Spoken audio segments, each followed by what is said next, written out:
My name is Abby Heschler, and I'm a competitive log roller. I've been log rolling since I was 4 years old.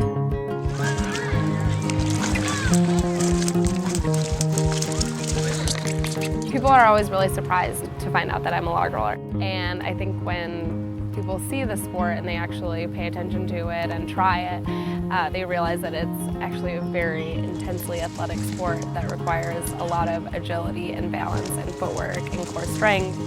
Log rolling is a great American sport that came out of a way of life, actually, in the late 1800s when America was booming and they needed lumber to build cities. They would use the river system as a transportation highway, basically, to get the logs from the forest to the cities. They would jump from log to log, pushing the logs down the river, and then they realized it was actually kind of fun. And they would start to challenge one another to see who was the better log roller. Log rolling competitions today are becoming more and more common. It's actually really growing at a youth level, so there are a lot of kids at the tournaments. It's fun to compete, and you know, it's kind of this weekend warrior athlete mentality that everyone's coming out to compete on the weekend. There's no prize money or anything, so it's all for just fame and glory. Oh, nice. It's kind of an intense sport because it is a sparring sport. So there's two people on the log. They're trying to knock the other person off the log, and it's kind of embarrassing when you fall off the log. You're falling into the water and you're coming up for air, and your winner is standing on top of the log over you. I would say the #1 rule in log rolling is to never stop moving your feet. You need to keep your feet moving on top of the log and let the log spin underneath your feet. Log rolling is really growing, but I think the one thing that is holding it back is the equipment itself. Right now we use Western red cedar logs, which are very heavy and very cumbersome. The beginning logs can weigh up to 500 pounds, and so it's really difficult to bring them into an indoor pool, or it's difficult for a family to have a log and bring it out to the lake with them. And people really love the sport, but it's just really been held back by this huge, heavy, cumbersome log.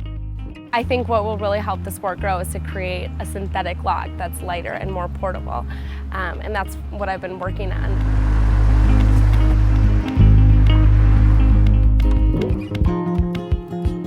The concept of this new synthetic log is really exciting for the sport, and it's really going to take off. I've had a lot of people ask me, oh, this is so fun, where can we buy a log? And that's been a really difficult question to answer up until now. Now that it's lighter, it's much more easy to ship the log, so if someone wants to buy it, they can ship it across the country to their home and have it at their lake or bring it to their pool. Retailers can now stock the log in their stores because they can keep it on the same racks as the kayaks and canoes and stand-up paddle boards.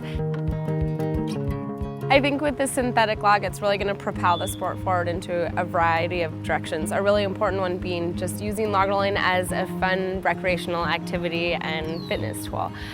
Now, if I want to go log rolling, I don't have to have a big truck and the whole lacrosse team to bring it to the lake or bring it to the pool like I did before. Now I can myself just put the new synthetic log on my roof rack, drive it down to the lake, take it off the rack by myself, put it in the lake, and log roll by myself for an hour if I wanted to.